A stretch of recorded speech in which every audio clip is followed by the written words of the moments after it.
하나님의 오래 참으심이 구원에 이루는 줄 알아라 그랬는데 그 내용이 바울에게도 똑같이 증거된 내용입니다. 베드로가 특별하게 혼자만 얘기한 내용이 아니라 사도 바울이 서신서에서 이미 증거가 됐고 그 증거가 된 말씀들을 거짓 선지자들은 어떻게 해요? 왜곡시킨 겁니다. 곡해했던 거죠. 그래서 마치 아닌 것처럼 다른 거로 이렇게 얘기를 했는데 그렇지 않다는 겁니다. 그래서 15절 중반절에서부터 보면 우리가 사랑하는 형제 바울도, 우리가 사랑하는 형제라는 것은 유대인들은 자기들을 한 부모 같은 조상을 가진 다른 유대인들을 형제라고 부릅니다. 레위기 19장 17절이나 신명기 1장 16절, 사도행전 7장 2절, 로마서 9장 3절 이런 말씀들을 보면 형제의식이 있습니다. 한 조상을 가지고 있다라는 거죠.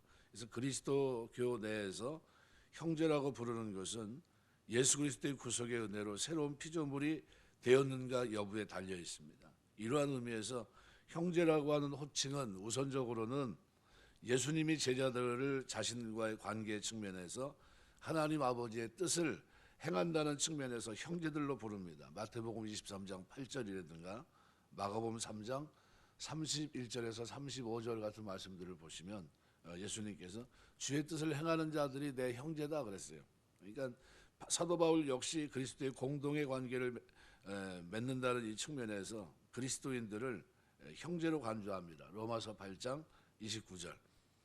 그러니까 1세기 초대교회가 형성되는 과정에서 그리스도교의 어떤 지도자들에 속하는 사람들은 피차 사랑하는 형제라는 이 칭호를 가지고 있었습니다. 그래서 뭐 예배서 6장 21절이나 골로새 4장 7절, 9절, 빌레몬서 같은 16절 같은 말씀들은 사랑하는 형제, 빌레몬 이렇게 얘기하거든요. 그러니까 바울은 이렇게 지칭하는 것을 베드로가 바울을 지칭하고 이렇게 있는데 이건 굉장히 자연스러운 거고요.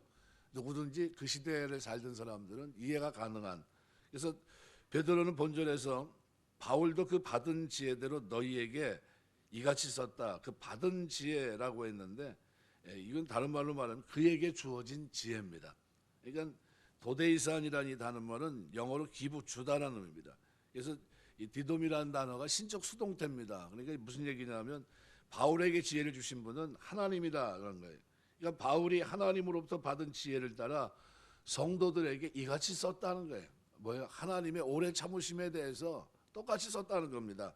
그래서 이 구체적인 표현은 뭘 얘기하냐 하면 바울도 베드로처럼 하나님께서 그의 사랑과 긍휼로 인해서 오래 참으심으로 더 많은 사람이 회개하도록 재림을 지연시킨다는 교훈을 성도들에게 쓴 바 있다는 거예요.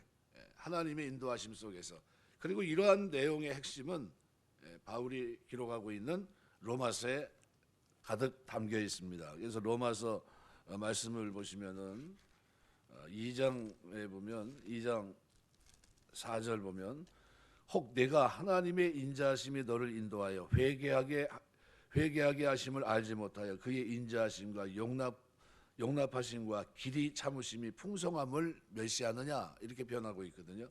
근데 이 한 구절만 있는 게 아니라 3장에서 로마서 3장 25절 말씀에서도 그렇게 표현합니다. 이 예수를 하나님이 그의 피로 믿음으로 말미암는 화목제물로 삼으셨으니 이는 하나님께서 길이 참으시는 중에 전에 지은 죄를 간과하심으로 자기의 의로우심을 나타내려 하심이라. 하나님의 길이 참으심, 그죠? 이걸 여기다 또 표현하고 있고요.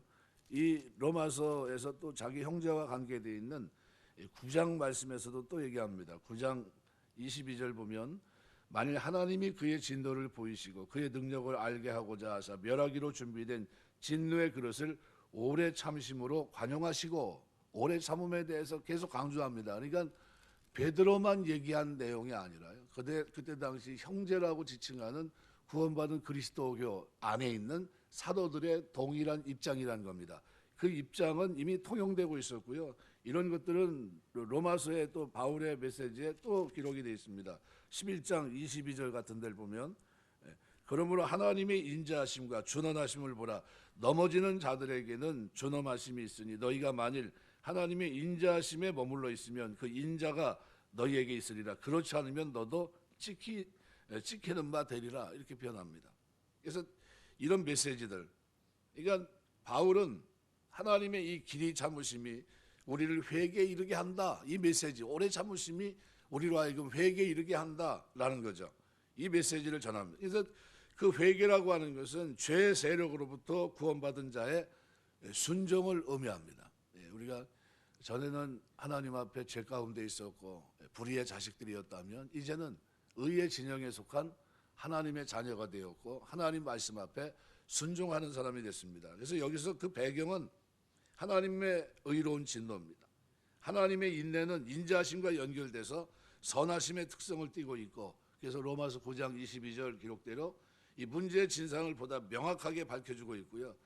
멸하기로 예정된 자들에게 오래 참으심으로 관용을 베푸는 것은 선택된 자들을 구원함에 있어서 그의 능력과 자비를 보여주기 위함이었다라는 거죠. 이거 하나님의 오래 참음, 이거를 계속 강조하거든요. 그래서 여기 15절에 기록한 대로 우리 주의 오래 참으심이 구원에 될 줄로 여기라.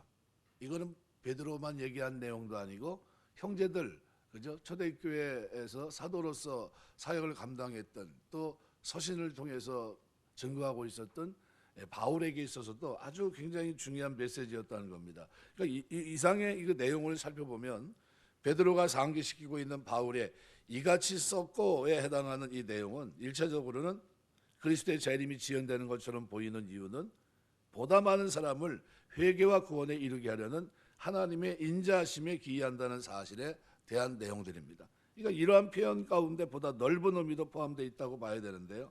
그러니까 바울이 본서에서 말하고 있는 그리스도의 재림과 관련된 전반적인 내용과 유사한 내용을 끊임없이 가르쳤다는 거예요. 로마서에서만 기록하고 있는 게 아니라 그리스도의 재림에 대비한 도덕적인 준비의 필요성에 대한 구체적인 강조점을 서신서, 그가 쓴 13권의 서신서에 다양하게 분포되어 있습니다. 로마서 13장 11절에서 14절, 고린도서 1장 7절, 7장 29절 35절, 고린도후서 5장 6절에서 10절, 예배서 4장 31절, 빌립보서 2장 15절 16절, 골로새 3장 4절에서 17절, 데살로니가전서 5장 4절에서 11절. 이 내용들이 다 그와 관계된 내용들입니다. 그러니까 굉장히 포괄적으로 서신을 보내는 과정에서 주의 인자하심, 그죠? 오래 참으심이 결국은 이렇게 됐다. 그래서 베드로는 본서의 수신자들에게 이 사실을 상기시키고 있는 겁니다. 이게 나만 얘기하는 게 아니다. 내가 처음 얘기한 것도 아니고 너희가 이미 익히 알고 있고 보편적으로 우리 형제들의 하나님 앞에 인정받은 형제들이 쓴 편지 속에 우리가 인정하는 정경으로 확정은 아직 안 돼 있지만 그 당시에 이미 정경화될 정도로 모두가 다 어떻게 인정해주는, 회람할 수 있는 서신들 속에 이 내용들이 다 포함되어 있었다는 겁니다. 그래서 16절에 보면 이렇게 말해요. 또 그 모든 편지에도 이런 일에 관하여, 이 모든 편지는 뭘 말합니까? 지금까지 형제들이, 그죠? 바울이나 베드로나 또는 야고보나 전체들이 얘기했던 모든 메시지를 여기서 이제 얘기할 수 있는데요. 그래서 16절 말하는 대로 이 모든 편지에도 이런 일에 관하여 말하였으되 그 중에 알기 어려운 것이 더러 있으니, 이렇게 표현합니다. 이건 베드로에 따르면 사도 바울은 종말에 관해서 또는 하나님의 오래 참으심에 관해서 쓴 편지가 적지 않다는 거죠. 그리고 15절 하반절에 제시한 여러 성경 구절을 염두에 둔 표현입니다. 그래서 바울은 그런 서신서의 내용 가운데에는 이해하기 어려운 것이 더러 있다. 그런데 베드로가 이와 같은 사실을 언급한 것으로 볼 때 베드로는 바울 서신들을 모두 읽었거나 그 내용을 거의 다 알고 있었던 것으로 보입니다. 그러니까 이것은 당시 바울 서신들이 사도들에게 널리 알려졌고, 그죠? 교회 공식적 회람으로도 인정받고 있었다는 것을 알 수 있습니다. 그러니까 바울이 지금 13권의 서신서를 썼는데요. 갈라디아 교회 같은 경우는 어떻습니까? 이방 땅이거든요. 그가 전한 복음에 대해서는 예루살렘 공의에 올라가서 내가 전하는 거나 예루살렘 형제들이 전하는 메시지나 틀리지 않다는 것을 확인하거든요. 자기의 사도성에 대해서, 자기가 전하는 복음에 대해서 변증하고 있거든요. 그러니까 이 바울의 서신들이 공식적으로 정경이 된 것은 훨씬 이후의 일입니다. 바울 생전에는 일어나지 않은 일이라 할지라도 이미 AD 한 60년 정도, 그때는 벌써 그가 쓴 서신들이 사도들의 인정을 받았고, 그리고 통용되고 공유하고 있었다는 거예요. 서로 이해하고. 근데 그 내용이 다르지 않다는 거예요. 똑같다는 겁니다. 거기서 하는 내용이나 그들이 전한 내용이나 바울이 전한 내용이나 일치하고 있다는 겁니다. 그래서 여기 근데 16절에 보면 그 중에 알기 어려운 것, 알기 어렵다는 것은 디스노에타라는 단어인데 복수형으로 쓰였습니다. 복수형이 쓰였는데 내용이 적지 알기 어려운 내용이 적지 않았다. 그러니까 이 신약에서 여기만 쓰인 단어인데요. 두 가지 의미입니다. 사람의 이성으로 이해하기 어려운 신탁에 관한 의미이고 또 하나는 단지 이해하고 해석하기 어려운 글에 관한 이야기인데 여기서는 두 번째에 해당합니다. 단지 이해하고 해석하기 어려운 글에 관한 의미를 얘기하고 있는데요. 편지를 쓰면요. 보통 어떻게 씁니까? 내용을 전달하면서 상대방이 내 마음을 쉽게 이해할 수 있도록 씁니다. 내 마음을 알 수 있도록. 그런데 바울의 의도를 어떻게 해요? 바울은 편지를 보내면서 예배소는 예배소, 골로새는 골로새 교회 성도들에게 꼭 필요한 사정의 얘기를 듣고 필요한 말들을 썼거든요. 그럼 무슨 얘기냐면 그런 의도를 만일 누군가 곡해시킨다면 그죠? 본래 취지에서 벗어나는 것이 됩니다.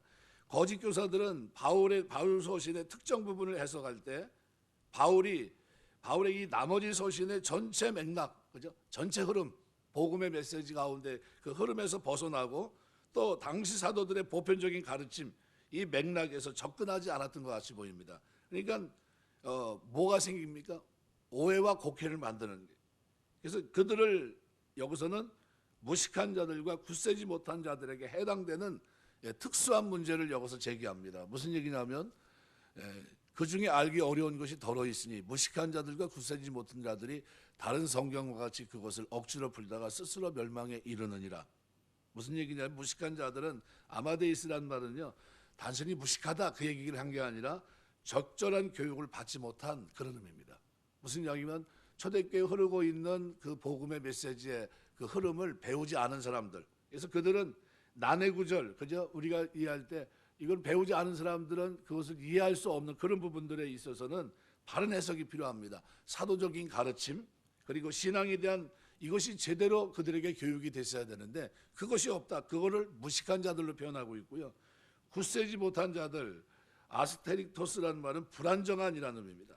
그러니까 그리스도교에 대한 이해와 경험이 상당히 피상적이어서 쉽게 잘못된 길로 빠져들어가는 사람들이었고 교회의 진리를 굳건하게 견지하지 못하는 그런 사람들이었다는 겁니다. 그래서 이러한 사람들이 오늘 본문에 보시면은 16절에 다른 성경과 같이 그것도 억지로 풀다가 다른 성경은 킹제임스 버전은 그 다른 성경으로 표현합니다. 디오덜 스크립투라 이렇게 되어 있거든요. 그런데 이 당시 거짓 교사들이 바울의 서신뿐만 아니라 다른 성경도 그런 식으로 해석했다. 뭐냐면 구원의 진리를 심각하게 왜곡하는 일이 있었다라는 내용이에요. 어떤 내용입니까? 바로 이 오래 참음에 대해서 그리고 주님의 다시 강림하심에 대해서 어떻게 곡해가 있었다는 거예요. 잘못됐다는 겁니다. 그래서 정황상 거짓 교사들이 신약 성경을 곡해했을 가능성이 대단히 크고요. 그래서 다른 성경들도 신약 성경을 염두에 둔 편입니다. 그러니까 베드로는 이와 같은 구원의 진리를 담은 권위 있는 저작문들을 염두에 두고 이러한 저작에 포함된 진리를 곡해하는 거짓 선자들의 오류를 지적하고 있는 겁니다. 그래서 그들의 모습을 16절에서는 어떻게 해요? 억지로 풀다가 스스로 멸망에 이르느니라. 이 종교개혁자들은 그렇게 얘기합니다. 성경은 성경으로 풀어야 된다 이렇게 얘기합니다. 그런데 이 사람들은 어떻게 해요? 성경을 자기 생각으로 풀어간 겁니다. 알레고리한 그런 생각이 되겠죠. 그래서 억지로 풀다고 하는 이 말은 스테블루신, 이 단어는 뒤틀렸다는 뜻입니다. 우리가 트위스트라고 그러잖아요. 영어로 트위스트. 우리가 말한 대로 뒤틀린, 문자적으로는 은유적으로는 왜곡시키다, 곡해하다 이런 뜻입니다. 그러니까 NASB나 NIV 성경은 이 부분을 사실이나 진리 따위를 곡해하다, 디스톡트라는 단어를 썼고요. 이렇게 번역을 해놨습니다. 공동 번역도 곡해함으로써 이렇게 번역을 해놨습니다. 이 번역이 아주 적절한 번역이고요. 그래서 16절 말씀에 보면 억지로 풀다가 스스로 멸망하게 이르게 됐다. 그러니까 거짓 교사들은 사도 바울이 명쾌하게 쓴 이 내용을 자신들의 교서를 세우고자 자신들의 사상의 틀에 맞추어 왜곡시킨 겁니다. 곡해한 겁니다.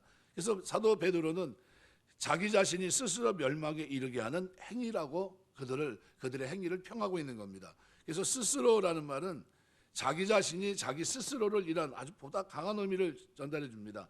그러니까 거짓 교사들은 자기의 어리석음으로 스스로를 구원해서 제외시키는 자들이다는 겁니다. 자의적으로 성경을 해석해서 진리를 곡해하는 것이 어떤 측면에서 구원에 이르지 못하게 하고 멸망에 이르게 하는가라는 질문을 우리가 가질 수 있는데요. 그것은 그리스도인의 자유의 교리 또는 하나님의 오래 참으심에 관한 교리 또는 주의 재림 시기에 대한 교리들에 대한 잘못된 접근입니다. 이런 접근은 우리 시대에도 있었어요. 지금도 있고요. 그러니까 도덕적 악에 빠지게 되고 하나님에 대한 불경외으로 빠지게 되는 측면이 대부분 그렇고요. 그래서 이단을 보면요, 뭐와 다 관계되어 있습니까? 방탕, 탐욕, 방종 이런 것들이 연결되어 있습니다. 대부분의 이단 전파들이 어떻게 해요? 아주 음란, 그죠? 이런 것을 담고 있고요. 특별히 뭐와 관계되어 있습니까? 1990년, 92년도 우리 알고 있는 다미선 교회나 시한부 종말론, 그죠? 이런 사람들은 다 뭡니까? 뭘 왜곡합니까? 예, 바로 주님의 강림하심에 대해 파루시아에 대해서 어떻게 해요? 왜곡하고 때를 자신들이 아는 것처럼 얘기하고 이렇게 오해를 곡해를 하는 겁니다. 스스로 풀다가 망하는 그런 모습을 여기서 이제 제기하고 있는 거죠.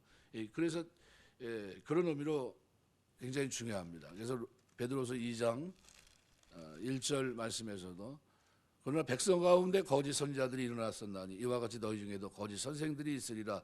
그들은 멸망하게 할 이단을 가만히 끌어들여 자기들을 사신 주를 부인하고 임박한 멸망을 스스로 취하는 자들이라. 그렇게 표현했는데 그 표현이 그대로 이루어진 것이 아닌가 생각이 됩니다.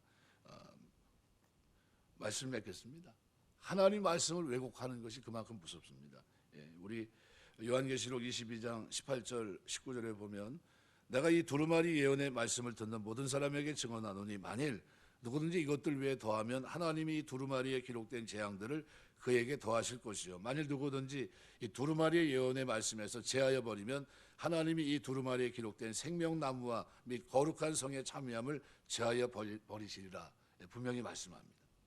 이와 같은 메시지는 바울이 전한 복음에서도 굉장히 자세하게 기록이 되어 있습니다. 고린도후서 2장 17절 같은 말씀에도 보면 이렇게 표현합니다. 우리는 수많은 사람들처럼 하나님의 말씀을 혼잡하게 하지 아니하고 곧 순전함으로 하나님께 받은 것 같이 하나님 앞에서와 그리스도 안에서 말하노라 이렇게 표현합니다. 그러니까 수많은 사람들처럼 하나님 말씀을 혼잡하게 하지 않는다. 무슨 말입니까? 왜곡, 곡해하지 않는다는 거예요. 순전하게 그 말씀을 받아들이고 살아간다. 근데 이 내용이 고린도서 4장 말씀에서도 2절에 다시 반복합니다. 이에 숨은 부끄러움의 일을 버리고 속임으로 행하지 아니하며 하나님의 말씀을 혼잡하게 하지 아니하고 오직 진리를 나타내므로 하나님 앞에서 각 사람의 양심에 따라 스스로 추천하노라 이렇게 표현합니다. 우리 신앙생활하면서 하나님 말씀을 곡해하는 이런 부끄러움이 있으면 굉장히 곤란합니다. 그래서 문장이 연결되어 있고요. 앞뒤 전후 문맥을 다 봐야 되고요. 그게 무슨 의미를 전달하는지 봐야 되고요. 그래서 거기에서 말하고 있는 내용이 뭔가를 얘기해야 되는 겁니다. 다른 얘기, 내 생각, 내 걸 얘기하는 게 아니라 거기서 말하고 있는 내용을 얘기해야 됩니다. 우리가 오늘 사도 바울과 베드로 그 당시에 사도들이 한 형제로서 구원받은 형제로서 전했던 이 메시지에 재림에 대한 것, 종말에 관한 것, 그죠? 이 모든 것들이 어떻게 공유되고 있다는 겁니다. 이것이 한쪽으로 치우쳐 있지 않고 왜곡되지 않고요. 누구가 다 보편적으로 인식하고 있는 그런 메시지였고, 다만 이것을 흔든 사람들은 누굽니까? 배우지 않은 사람들, 무식한 사람들, 거기에 그 공동체 내에서 그 모든 것들을 알지 못하는 그들이 들어와서 곡해했었다는 거죠. 그럼 우리는 어떻게 해요? 이 진리 안에서 우리가 바르게 세워져서 억지로 풀다가 스스로 멸망에 이르는 이런 모습은 보면 그런 모습이 돼서는 안 되겠죠. 그러니까 성경은 자의적으로 자기 멋대로 푸는 게 아니라 그죠? 오직 하나님 말씀대로 우리가 풀어가야 됩니다. 그래서 살아가면서 우리가 하나님 말씀을 가까이 대하고 그 말씀을 바르게 깨달았을 때는 우리 구원받은 하나님 백성답게 순종하고 그 길을 걸어가고 이 모습이 하나님 보실 때 가장 아름다운 모습이고요. 하나님 말씀을 혼잡하게 한다, 곡해시킨다 하는 것은 결국은 나를 어떻게 왜곡시키는 겁니다. 그래서 나 스스로 판단하는 게 아니라 하나님의 말씀에 의해서 내가 판단이 돼야 되는 겁니다. 그 말씀 앞에. 그래서 말씀의 빛이 비춰지고 어둠이 벗겨지고 그 속에서 날마다 새로운 모습으로 살아가는 이 성화의 삶이 바로 그리스도인의 삶입니다. 오늘 저와 여러분의 삶 속에 이 종말에 대한 인식, 그죠? 주님의 재림에 대한 확고한 인식, 말씀에 대한 분명한 입장을 가지고 이 땅을 살아가면서 흔들림 없이 변함없이 하나님 사랑하며 섬길 수 있는 우리 마음속에 주의 오래 참으심이 구원을 받게 하는 것이다. 그 인자심이 아니었다면 어떻게 우리가 주님 앞에 설 수 있었을까라는 생각을 꼭 기억하시면서 하나님의 구원하심에 그 오래 참으심에 감사하면서 오늘도 우리도 오래 참고 기도할 수 있는 저와 여러분 다 되시길 주의 이름으로 축원합니다. 기도하겠습니다.